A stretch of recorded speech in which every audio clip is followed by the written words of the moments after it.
What's up, everybody? Welcome back to another college basketball show here on the Post-Gazette Sports Now YouTube channel and podcast network. She is Abby Schnable. I am Noah Hiles. Another week of college basketball in the books, Abby. And it looks, I remember earlier in the show we were debating on, who would actually have the best season out of all the teams that you cover, all the teams in the area. I think that answer has become pretty clear as to who has the most optimism as we roll into really the final month of the regular season. Pitt continues to stay hot. And while Duquesne, had won 4 straight prior to their loss, just looking at what Pitt has done as far as in this 5 of 6 game stint, the victories it has had, it's creeping back in. Yeah. So we do this show with a question, a highlight, and a prediction. And my question to you to start things off: will a win next week at Virginia put Pitt back on the bubble? For context, right now, Virginia is not a bubble team. It is just it is a tournament team. Mm-hmm. After it's won 7 straight, plays I think Florida State this weekend, or it might play Miami again, one of the two. And if it can win that game, it'll be 8 straight. It'll probably be ranked next week when that matchup takes place on Tuesday. So, Abby, is that enough? Is 6 out of 7 with wins over 2 ranked opponents on the road enough to get Pitt at least back on the bubble? So the pessimist in me says no.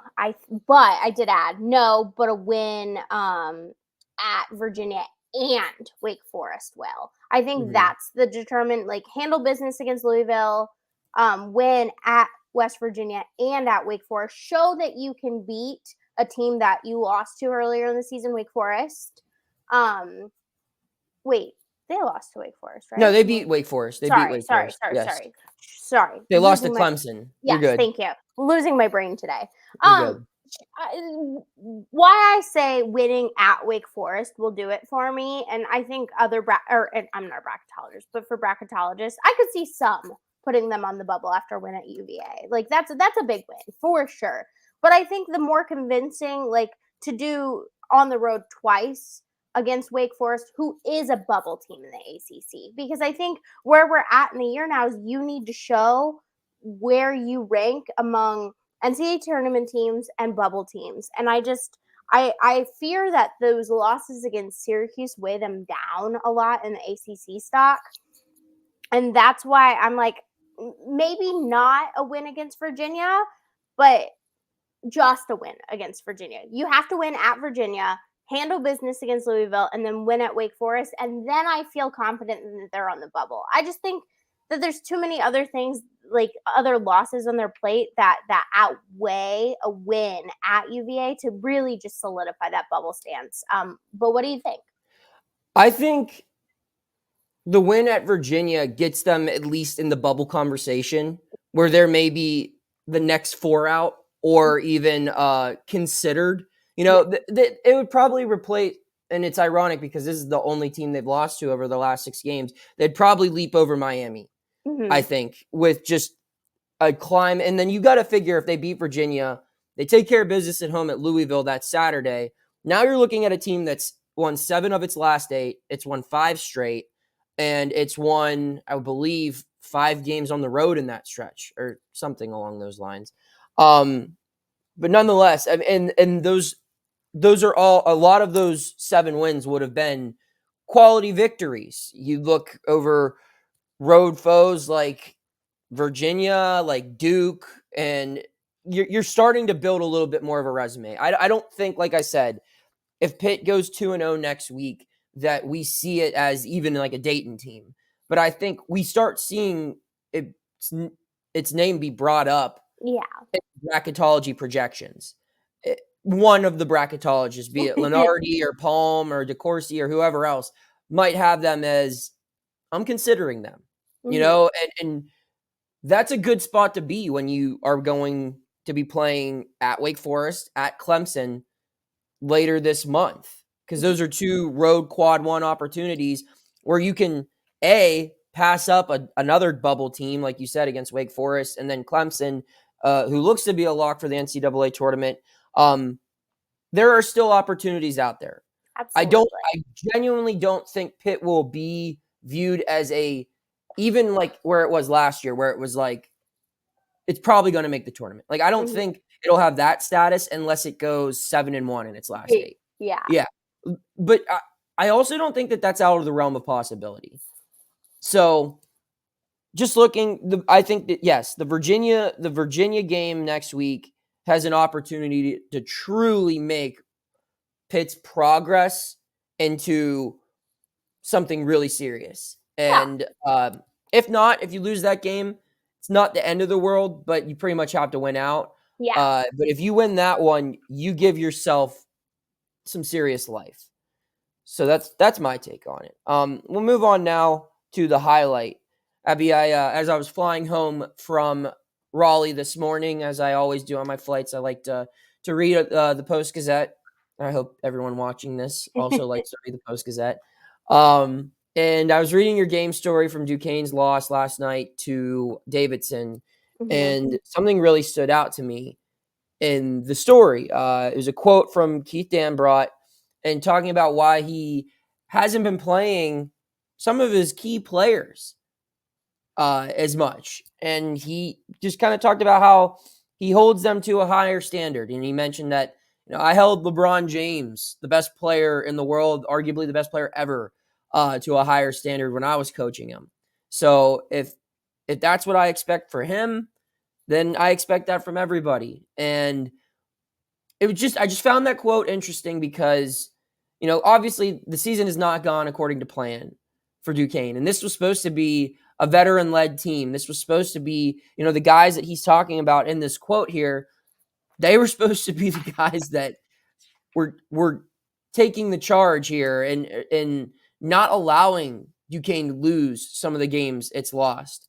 So I just wanted to get your thoughts as someone who's covered the team more extensively just on this quote. And is it kind of a reflection of where this team is mentally right now with a month remaining in the regular season? I think some important context to give is what led up to that quote. Absolutely, it stood out. There's a reason I put it in the quotable section. And Jimmy Clark and DaeDae Grant, like you said, were supposed to be the leaders. But when you look at last night's game, the story of the season has been that they have not been able to be consistent offensively for longer than like a minute, which is very frustrating, I'm sure, for fans, I'm sure for them, and just watching the game. It's really hard to get invested when they go on super short droughts. So the question before this question was about Dambrot talked about there was this group of players on the floor where he felt they played the best defensively and offensively. And those 5 players were transfer grad student Andrei Savrasov, sophomore forward David Dixon, freshman Jakob Nikas, freshman Jake DeMichael, and sophomore Kareem Rosier.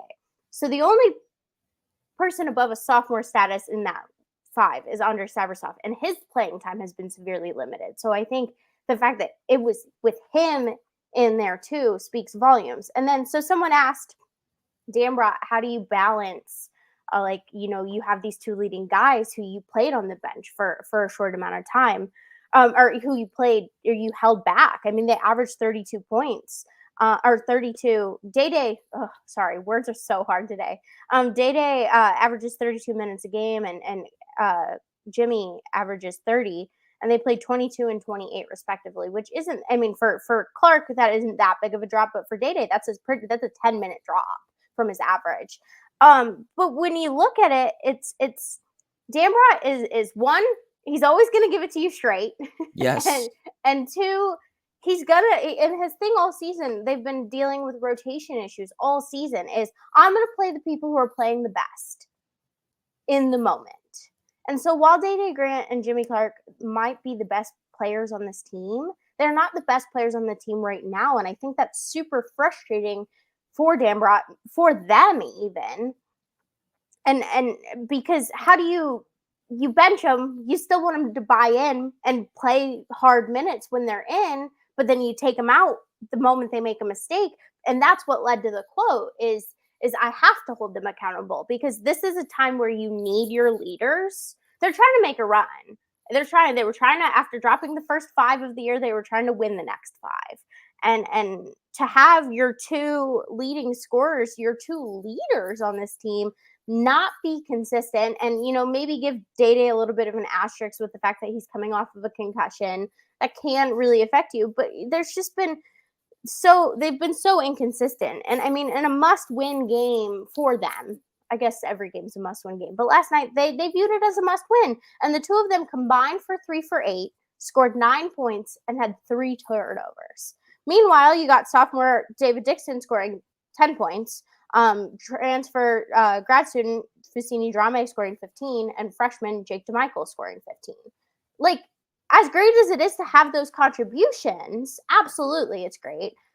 Those are the numbers you're expecting from your leaders in addition to these guys. And I think that's I think the best word to put it is frustrating. This whole season has been kind of frustrating, and to not have these minutes from your to not have good minutes from these leaders, I think that's what Dambrot was trying to get to is, look, I held LeBron James to a high standard. I'm going to hold these guys to a high standard too. And if that means benching them after they make a silly mistake or if they take a bad shot, that's what I'm going to do, especially when there are guys, other guys that are making differences elsewhere.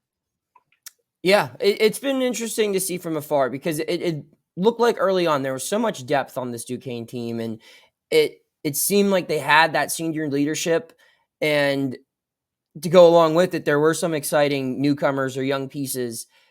And now it just kind of from afar again, it just looks like there's just kind of a hodgepodge of players where they still don't know who their best 5 are consistently night by night. And every game, it's just kind of something different where, most teams that are competitive by February 8th, they know who their top 7, who their top 8 are.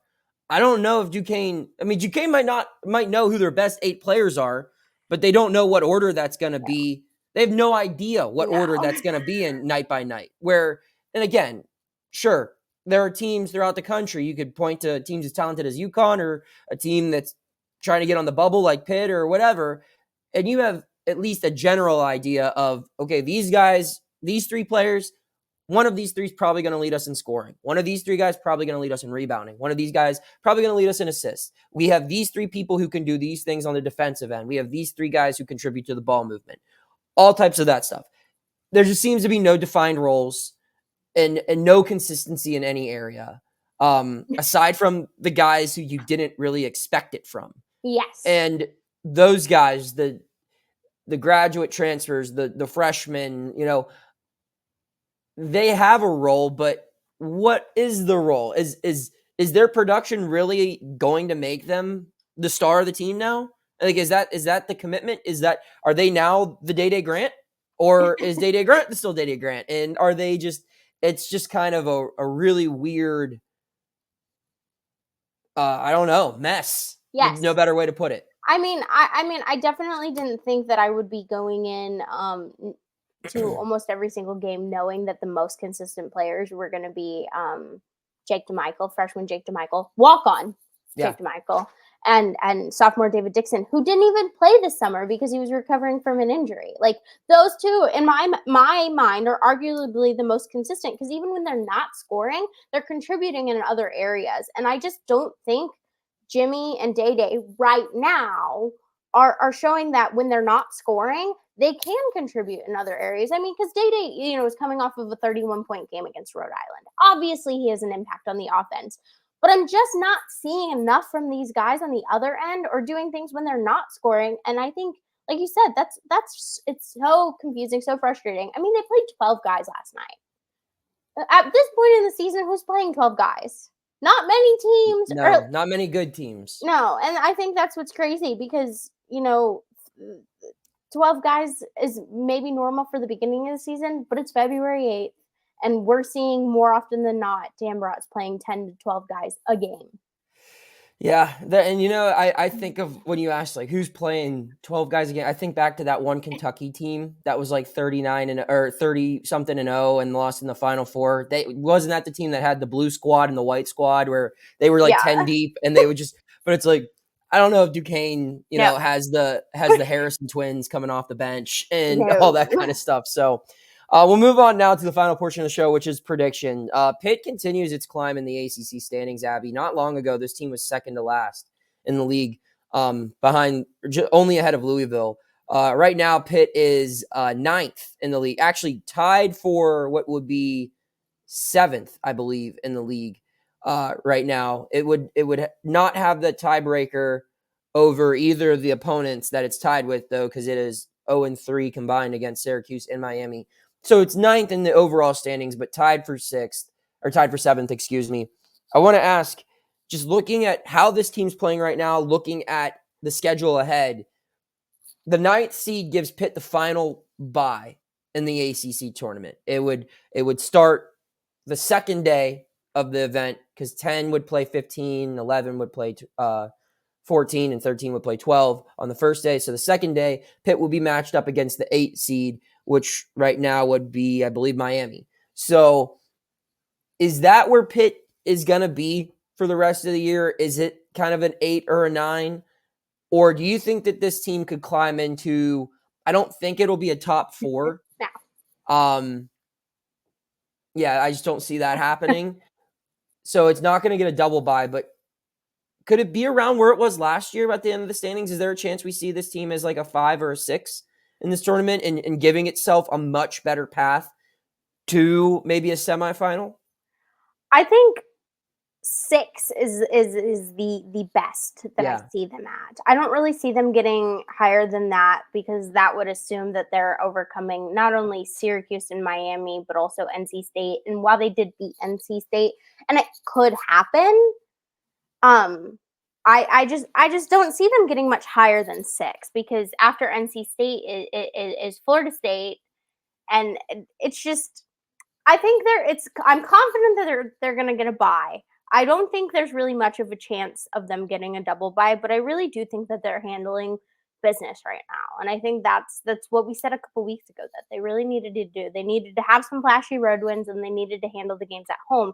And these past 2 games at home, we've seen that they can do that. So yeah, I mean, I don't think there's any reason why they couldn't get up to a 6 seed. I have a hard time seeing them getting past a 6 seed. But anywhere from the 6, 7, 8 range, I think is reasonable. I don't see them getting much worse because I feel like they finally figured out what works the best for them. I also don't see them, like you said, surpassing anything or to get the double bye. I just don't see that happening. But I feel like getting a 6 seed, I mean, even a 7 seed, not ideal, but like getting a 6 seed would put them in a much better position than they are now. I mean, the ACC tournament's going to be a banger no matter what, but like you want to be the best seed that you can to give you the best path. And because especially for Pitt, like they've got not much to lose at this point, and especially heading into the ACC tournament, that's what they should be playing for right now is winning in the conference season to get the best seed possible, guarantee yourself a trip to the NCAA tournament. And while I'd love to see them get that double bye, I just don't see it happening. But a 6 seed, I feel like they would do well with. Yeah, that's where I think their ceiling probably is. I don't see them. They're not catching Duke in North Carolina. And Virginia looks to have really caught fire. That might be a team that actually could catch them in the conference standings. It's actually ahead of Duke by a half game right now, and only a half game behind one game, behind North Carolina for the lead. So I think those 3 are leading the pack, and then you're going to have I don't see Florida State sticking around toward the top of that. I wasn't terribly impressed with NC State. Syracuse with Benny Williams' departure, I don't know what they have left in the tank, and Miami is hit or miss. They could be a team with those veterans that catches fire, or it could be a team that could say, screw it, and kind of falls apart like we saw last year with North Carolina. So just looking at it, I think down the stretch, I think Pitt is probably playing as the 4th best team right now in the league, 4th or 5th. Does that mean it will finish 4th or 5th? Probably not. You're going to have some lulls in it in the rest of the year. But I think, a 7-1, 6-2 finish gets this team probably to around a 6 seed. Yeah. And I like that spot in the bracket for the Panthers because you're giving yourself probably 2 really winnable matchups. And you can't ask for much more than that. And while, sure, there's a team that beat Duke, there's a team that had North Carolina on the ropes for probably 30 minutes. The longer you can go in avoiding those two teams, the better in this tournament. And Virginia probably in that same category, although we'll see how Pitt matches up against Virginia.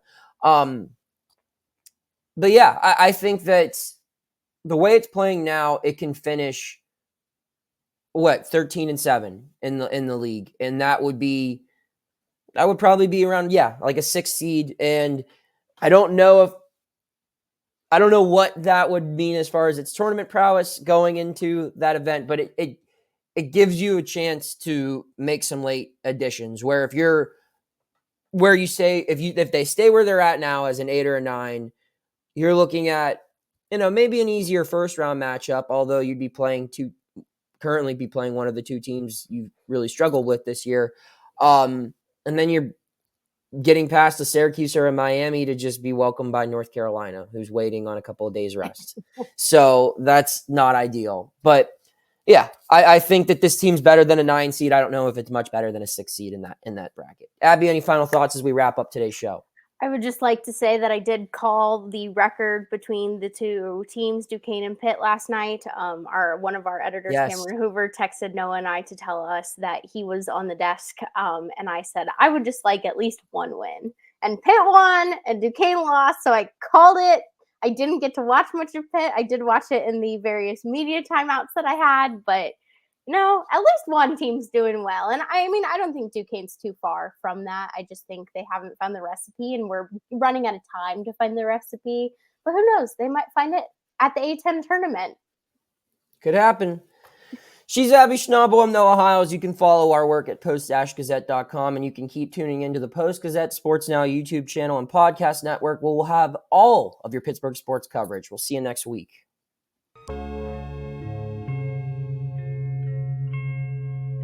Thank you for checking out this content from Post-Gazette Sports. If you watch this video on YouTube, please like the video and subscribe to our channel. For all of the sports coverage the Post-Gazette has to offer, visit post-gazette.com.